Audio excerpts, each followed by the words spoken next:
Welcome to the Deep Dive.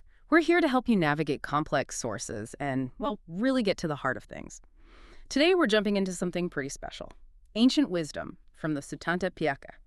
Specifically, the Anguttara Nikaya's 7th chapter. You might know it as the Sattakanipāta, or the Book of Sevens. Our goal here is to take these incredibly dense, detailed texts and pull out the key insights for you. We're talking timeless truths about spiritual growth, how we should act, the nature of reality itself, basically giving you a solid grasp of wisdom that's, lasted thousands of years. And these texts, they're really not just dusty old scrolls. They offer this surprisingly practical roadmap for interchange, for real understanding. They talk directly to the big questions, the challenges we all face, whether back then or right now. Okay, yeah, let's start unpacking this. The nature of inquiry and the paths of progression. So let's kick off with something intriguing, a question that might make you pause.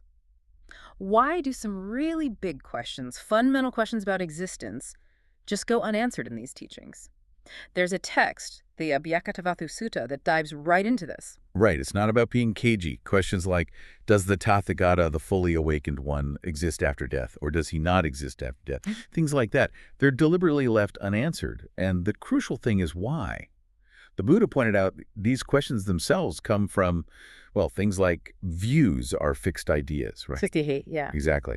And craving, kacha, perception, sanya. Even conceit, manita, that subtle I am feeling, and mental proliferation, papanjacita, how the mind just spins out stories. Wow, okay. And clinging, upadana, holding on tight, even remorse, vipaisara, regret. It's all tangled up in the question itself. So someone the texts call an uninstructed ordinary person, they don't get these roots, they don't see how these mental habits fuel the questions. And asking those questions without understanding the roots just leads to more suffering. Birth, aging, death, sorrow, pain, the whole cycle. I see. So the difference isn't about finding the answer, like yes or no. It's about understanding why we're even asking. And that's where the instructed noble disciple comes in. Precisely. They do understand these roots, not just intellectually, but through deep insight. Yeah. Because they see how suffering is built on these mental patterns. Those kinds of questions just cease for them. And that brings this deep stability, fearlessness even, about these unanswered questions. They see them for what they are. Products of a mind still caught up. That makes a lot of sense. Understanding the why helps see the roots of suffering. Okay, so if that's about the roots, what about the path out? The Purisigati Sutta, that gives us a map, right? 7 types of people on the path to Nibbāna, plus an ultimate one. Yeah, it's quite a detailed map. It breaks down the journey into these really subtle stages. It shows that even getting close to liberation can look different for different people. The first 7 types, they all share this common ground. Practicing non-attachment. They develop this attitude like, may it not be mine, it won't be, may it not be mine, whatever exists, whatever has come up, I let it go. Abandoning it. Right.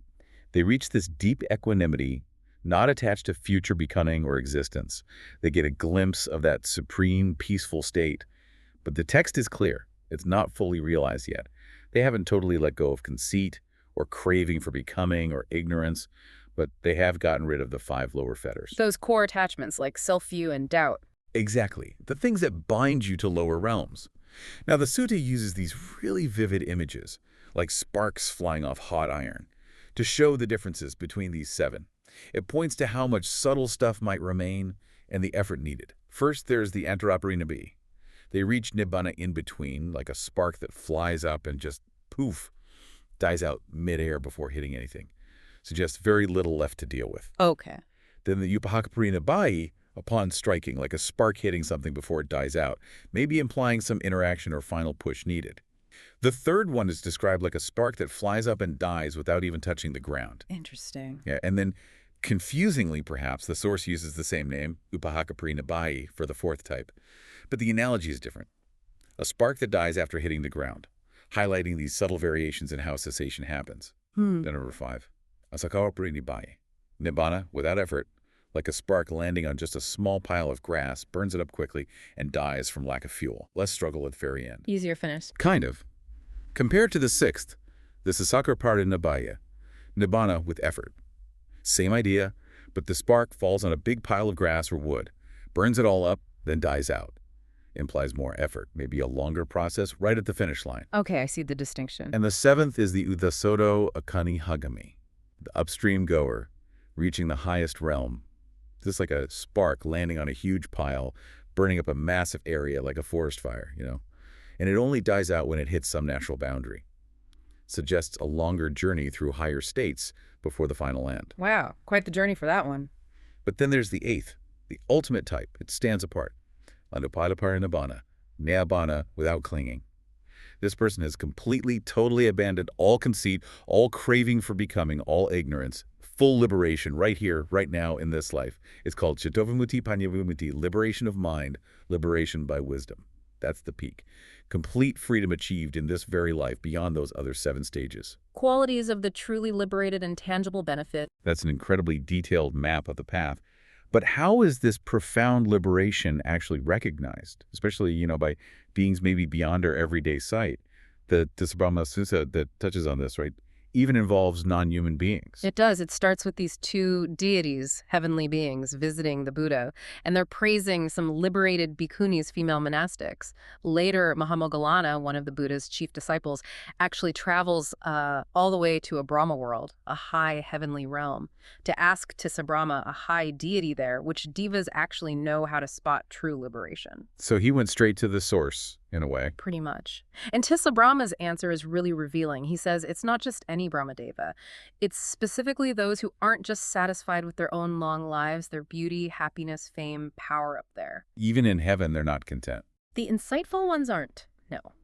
Only those who understand the path of escape, beyond even those blissful but still temporary states, only they can truly recognize liberation in others. These sharp-eyed devas, they recognize 2 types of fully liberated people. The Ubhata-bhagimutto, liberated in 2 ways, mind and body, and the Panyamimutto, liberated purely by wisdom. And the devas know these 2 will be seen by humans and devas while they have a body, but after death, gone. No more rebirth, completely free. Okay, complete freedom. But then there are 4 other types of practitioners mentioned. The Kayasaki, Dihapatto, Siddhavimutto, and the Manusari. These discerning devas see these 4 as still having, potential for more practice. They still have work to do. Still on the path. Right. They need to cultivate the right conditions, maybe find good spiritual friends, keep developing their faculties to reach that ultimate goal. And didn't the Buddha add another one later? One Tisabhama missed? He did, yes. The Anamittavihari, someone who dwells in signless concentration. The Buddha pointed out that devas perceive this person, too, as having the potential for full liberation. It's a subtle nod, perhaps, that even divine insight isn't always complete compared to a Buddha's. Fascinating. Okay, so shifting gears a bit from these subtle perceptions to something very down-to-earth, tangible benefits.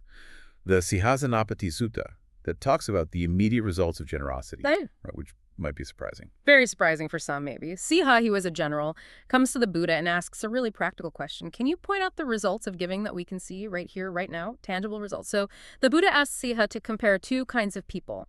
One is faithless, stingy, miserly. You get the picture.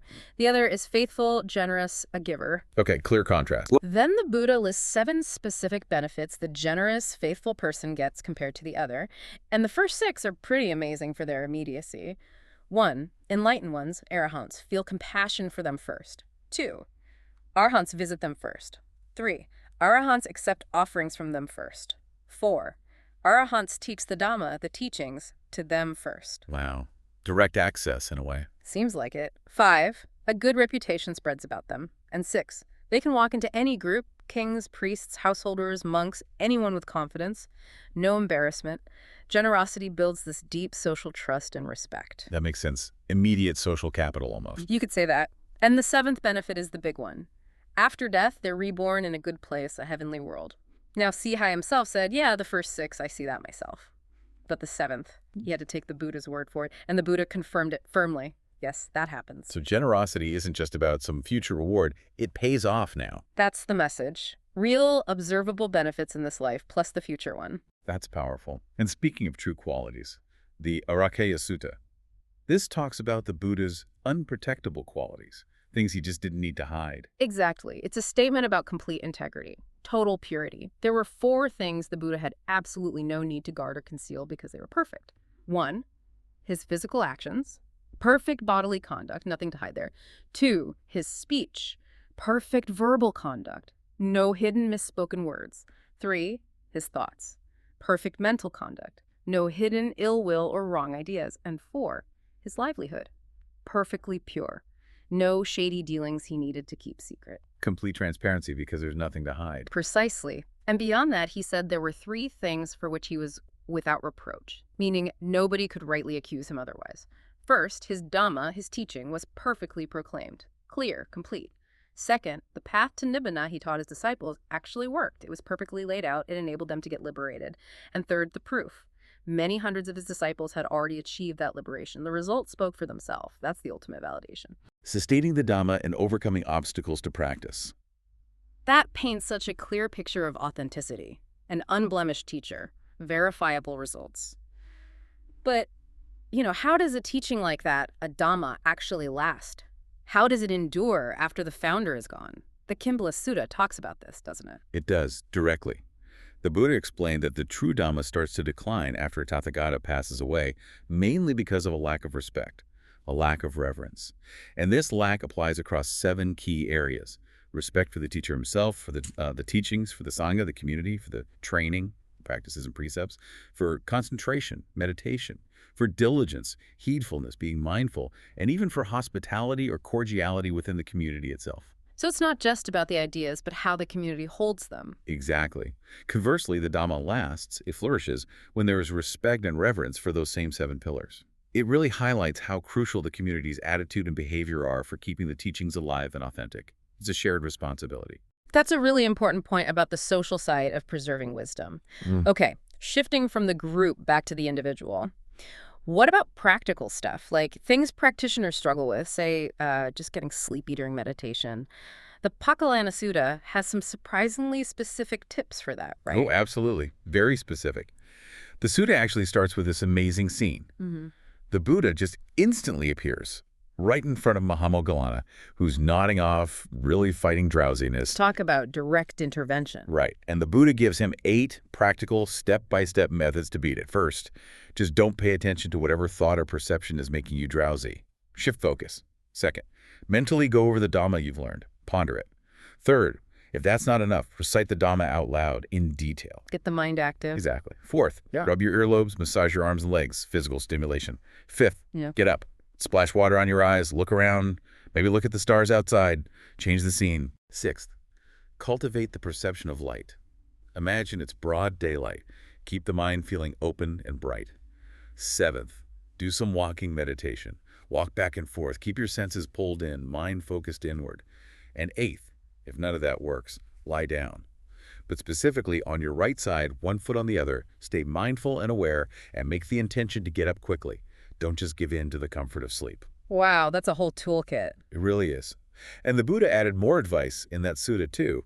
He warned against acting arrogantly when visiting lay supporters' homes that can lead to feeling down or agitated later. And also, avoid contentious talk, arguments. That also stirs things up. He stressed finding quiet, secluded places for meditation rather than just hanging out and socializing. Keep the focus inward. That makes sense. Protect the meditative state. But what about the goal? That sutta also gives a really powerful, concise definition of liberation, doesn't it? It does. Right at the end, it says a bhikkhu, a monk, is liberated when they understand all phenomena as not clinging worthy. They comprehend everything. They see all feelings, pleasant, painful, neutral, as impermanent, as something to be dispassionate about, as ceasing, as something to let go of. And that understanding leads to non-clinging, non-agitation, and realizing Nibbāna right here in this life, knowing that rebirth is finished. It's a beautiful summary. Freedom isn't somewhere else. It's releasing attachment right here. Spiritual fortress, growth, and the perils of hypocrisy. That definition really ties it all together, liberation as non-clinging. Now let's look at another powerful image. The Nagarapama Sutta uses this analogy of a well-guarded fortress, right? And links it to the strength of a noble disciple. Yes, it's a fantastic analogy. The Buddha describes a strong border fortress with 7 key features. It needs a deep, solid main pillar, unshakable, a deep, wide moat, a high, wide path running around it, lots of weapons stored up, plenty of soldiers, a wise, vigilant doorkeeper, and finally a high, thick wall, well plastered and strong. And besides the defenses, the sutta says the fortress needs 4 essential supplies: plenty of grass, wood, and water, stores of rice and barley, other grains like beans, and medicines, things like ghee, honey, oil, provisions to sustain it. That's such a clear picture of a secure place. So how does this connect to the noble disciple, the one who's supposed to be invincible to Mara, the tempter? It connects point by point. It's a direct parallel showing the disciple's inner defenses. The 7 true Dhamma qualities are like the fortress features. Faith in the Buddha's enlightenment, abandoning bad actions, cultivating good ones, that's the unshakable main pillar. Shame at doing wrong, that's the deep moat protecting you from misconduct of body, speech, or mind. Fear of wrongdoing, fearing the consequences, that's the high encircling path, keeping you vigilant. Okay, I see the parallels. Learnedness, knowing and remembering the Dhamma, those are the weapons. Energy, being diligent, striving to abandon the bad and develop the good, that's the army of soldiers. Mindfulness, being aware, remembering things clearly, that's the wise doorkeeper, knowing what to let in and what to keep out. And wisdom, the understanding that leads to the end of suffering, that's the high, strong wall. That's brilliant. What about the supplies, the provisions? That's where the 4 jhanas come in the states of deep meditative absorption. They are the inner provisions for the noble disciple. They aren't just bliss states. They're like the essential food and medicine for the spiritual journey. They provide profound joy, deep peace, a stable mind, making the path sustainable and, well, conducive to reaching Nibbāna.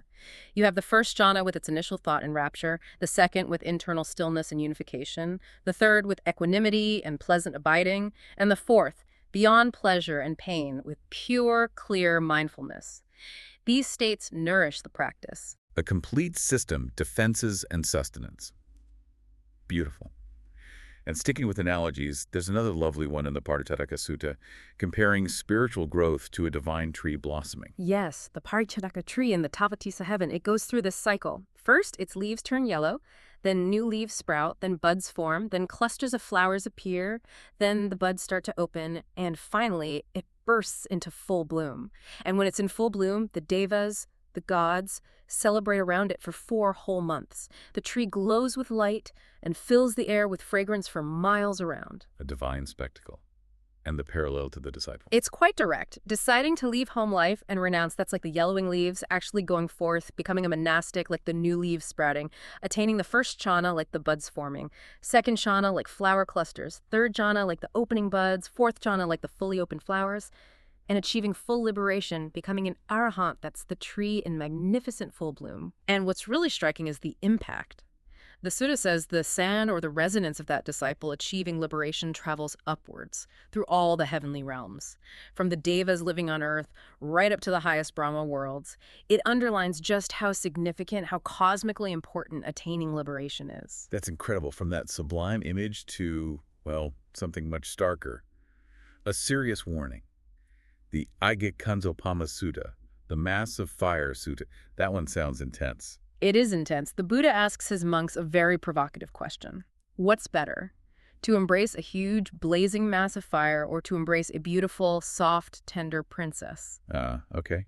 Seems like an easy choice. That's what the monks thought. They all said, the princess, of course. But the Buddha's answer was shocking. He said it would actually be better for someone who is wicked, corrupt, hypocritical, someone pretending to be spiritual, but inwardly rotten, unascetic, pretending to be ascetic, inwardly putrid, oozing. It would be better for that person to embrace the fire. Better to embrace fire than a princess. Why? Because, the Buddha explained, embracing the fire would cause terrible physical suffering. Maybe death, but only in this life. It wouldn't necessarily lead to rebirth in a lower realm, in hell. The long-term consequences. Exactly. For that corrupt, hypocritical person, receiving honors, gifts, requisites from faithful people, or engaging in sense pleasures represented by embracing the princess. That leads to much greater, much longer-lasting suffering. It leads to rebirth in states of misery. The contrasts he draws are chilling. Better to embrace fire than the princess. Better to have your legs bound with rope till the bone is cut than accept respectful greetings from good householders if you're unworthy. Better to be stabbed in the chest with a spear than accept salutations. Better to be wrapped in burning iron sheets than accept robes given in faith. Better to have a red-hot iron ball shoved in your mouth, burning its way down, than accept alms food given in faith. Better to sit or lie on a burning iron bed or chair, or be thrown head-first into a boiling iron pot than accept lodging given in faith if you're inwardly corrupt. That is incredibly graphic. And the impact on the monks. The sutta says it was immediate and dramatic. 60 monks actually vomited blood. 60 others just gave up the monastic life right then and there. But interestingly, another 60 attained full liberation on the spot. Wow. A real purification. Absolutely. A purifying fire, indeed. The lesson is crystal clear. Inner purity, genuine conduct, it's paramount. Any support received for the spiritual life must be used properly for genuine practice so it bears great fruit for the donors. It's about being diligent for your own good, for others' good, for both. Integrity above all. Impermanence, merit, and discerning authentic Dhamma. That warning about hypocrisy really underscores the need for authenticity.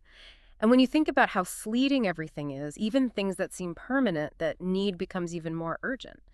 Let's shift from the moral landscape back to the cosmic view for a moment. The Sattakanipāta Sutta, the Seven Suns, that gives this huge perspective on impermanence, right? Huge is the word. It paints this picture of impermanence on a truly cosmic scale. It stresses that all conditioned things, everything put together, is unstable. There's no lasting refuge. It describes the end of a world cycle through fire. First, no rain for ages, plants wither. Then a second sun appears in the sky, drying up small rivers. A third sun appears, drying up even the great rivers like the Ganges. A fourth dries up the Great Lakes. Four suns, okay. A fifth sun appears, and the vast oceans shrink down to nothing, just puddles. A sixth sun makes the earth itself and Mount Sinnaru, the mythical cosmic mountain, start to smoke and smolder. And finally, a seventh sun appears. And the whole world, Sinnaru included, just bursts into flame and burns until nothing is left. Not even ash or soot, like when butter or oil burns away completely. Gone. That's mind-boggling. Makes our human lifespan seem like less than a blink. How does that vast scale connect back to our short lives? There's the Aragaista with Araka the teacher. He had a different take on life's brevity. He did. And what's amazing is Araka was teaching this in a time when people supposedly lived for 60,000 years and had few illnesses. Even then, he was hammering home the point. Human life is short, it's slight, it's full of suffering. He used these really sharp analogies. Life is like a dewdrop on grass, gone when the sun hits it, like a bubble on water, pops in an instant, like a line drawn on water, disappears immediately, like a fast-flowing river, always rushing away, like a ball of spit, quickly gone, like meat thrown on a searing hot pan, shrivels instantly, like a cow being led to the butcher, every step closer to the end. Powerful images, even for 60,000 years. Exactly. So imagine now, when maybe 100 years is a long life, that century is just 300 seasons, 1,200 months, maybe 36,000 nights. And the Sutta calculates something like 72,000 meals in that whole time, counting infancy. And think how many meals we miss because we're angry or sick or traveling or fasting. The point is driven home. Life is incredibly, incredibly brief, which makes acting wisely really urgent. So what this really points to is make the most of it. Cultivate good. Find true guidance because time is short. Precisely. And the Mapunyavaya Sutta speaks directly to that. It tells people, don't be afraid of meritorious deeds. Don't fear doing good because merit leads to happiness. Plain and simple. The Buddha even uses his own past lives as proof. He talks about practicing loving-kindness meditation consistently for 7 years. The result? For 7 whole world cycles, contraction and expansion, he didn't return to this human world. 7 world cycles. Yeah. During that immense time, he was reborn as a great Brahma 7 times, as Sakka, the king of the gods, 36 times, and as a universal monarch, a wheel-turning monarch, hundreds of times, ruling justly without any need for force. It just shows the incredible power, the long-lasting positive impact of cultivating wholesome states like loving kindness. That's quite a testimonial for merit. It is. And the Sunnata Sutta echoes this. It mentions past teachers like Sunnata. People pleased by their teachings were reborn well. Those displeased ended up in lower realms. But then it makes this really striking point. Abusing 7 great teachers actually generates less negative karma, less demerit, than having a single moment of ill will or a defiled mind towards one person who has perfected right view, someone advanced on the path. Wow. Less demerit than ill will towards one good practitioner. Yes. It stresses the incredible importance of mental purity, especially how we relate to fellow practitioners on the path. Guarding the mind is key. Okay, so if cultivating good and having a pure mind is so vital, how do we know if the teachings we're following are actually leading there? How do we discern authentic Dhamma? The Sattisasana Sutta offers a guideline. A very clear, pragmatic guideline. The Buddha told Upali, basically. Look at the result. If a teaching, any teaching, does not lead towards complete disenchantment, towards dispassion, towards cessation of suffering, towards peace, direct knowledge, full awakening, and Nibbāna, then it's not the real Dhamma, not the true Vinaya discipline, not the teacher's actual instruction. But if it does lead reliably towards those outcomes, then you know it is the authentic Dhamma, the Vinaya, the teacher's instruction. It's a test based entirely on whether it works for liberation. That's incredibly practical. Judge it by its fruits. Okay, And related to that, the Vinayatara Suttas, they define what makes someone an expert in the Vinaya, the monastic discipline. It's not just knowing rules. no, it's much deeper than just memorizing rules. The core qualities of a true Vinaya holder are knowing what counts as an offense and what doesn't, and knowing the difference between a light offense and a serious one. But crucially, they also possess the 4 shanas, those deep meditative states, and have attained liberation themselves. Realization is key. So lived experience is essential. Absolutely. And the suttas list other qualities too. A good Vinaya holder is virtuous, restrained, sees the danger in even small faults. They know the padamokkha's, the sets of rules inside out, analyzed, practiced, investigated. They're firm, unshakable in the discipline. Some can even recall past lives or see how beings are reborn according to their karma, using the divine eye. It shows expertise comes from deep practice and insight, not just book learning. And the Vinayatara Sopanna Suttas say these same qualities make for a shining or beautiful Vinaya holder. Exactly. True beauty in the discipline comes from these inner qualities of virtue and wisdom. We should also briefly mention the Atthikara Samatha Sutta. It covers how disputes were meant to be settled in the community, right? Recognizing that disagreements happen. Yes, it outlines several methods. Things like judging the case with everyone present, using memory if needed, specific procedures for someone found innocent or when someone acknowledges fault, taking a majority vote in some cases, dealing with persistent wrongdoing, and even a method called covering with grass, basically, for minor things, agreeing to let them go for the sake of harmony. Very practical community guidelines. Okay, let's try and tie some threads together now. There are definitions given for various spiritual roles, bhikkhu, samanta, brahmana, and so on in the Samancha-Vago. What's the common element there? The common element is profound. Across all these different labels, monk, ascetic, holy person, adept, purified one, knower, noble one, arahant. The defining factor is the breaking, or for an arahant, keeping far away from 7 key defilements. These are self-identity view, seeing a permanent self, skeptical doubt, clinging to rules and rituals just for their own sake, greed or passion, hatred or aversion, delusion or ignorance, and conceit. The real measure, regardless of the title, is progress in eliminating these inner pollutants. So the label isn't the point, the inner transformation is. Precisely. And this focus on inner qualities is hammered home again by contrasting the 7 bad qualities from the Asattamant Sutta, being faithless, shameless, having no fear of wrongdoing, being unlearned, lazy, forgetful, and unwise, with the 7 good qualities from the Sattama Sutta being faithful, having shame, fear of wrongdoing, being learned, energetic, mindful, and wise. These good qualities are presented as the fundamental building blocks for any real progress. Okay, let's wrap this segment by revisiting a key theme from the Vinaya-Vago, those 7 persons worthy of offerings. Right, these are essentially the same 7 stages of progress towards Nibbāna that we saw earlier, like in the Purusagati Sutta with the spark analogies. They're identified here by the focus of their deep, ongoing contemplation. They consistently contemplate different facets of reality: impermanence, aniccanapāsi, suffering, dukkhanupāsi, non-self, anattanupāsi, decay or ending, khayanupāsi, dissolution or vanishing, vayanupāsi, dispassion, virganupāsi, cessation, nirodhanupāsi, and relinquishment or letting go, Sattakanipāta. And these contemplations aren't just abstract. They're applied systematically to everything you experience. Your senses, eye, ear, nose, tongue, body, mind, the objects of your senses, sight, sound, smells, taste, touches, thoughts. Your consciousness arising from contact, the contact itself, the feelings that result, perceptions, intentions, or volitions, craving, thinking, investigating, even the 5 aggregates, form, feeling, perception, formations, consciousness that make up our experience. It's a total all-encompassing practice of insight. Wow, that's incredibly thorough.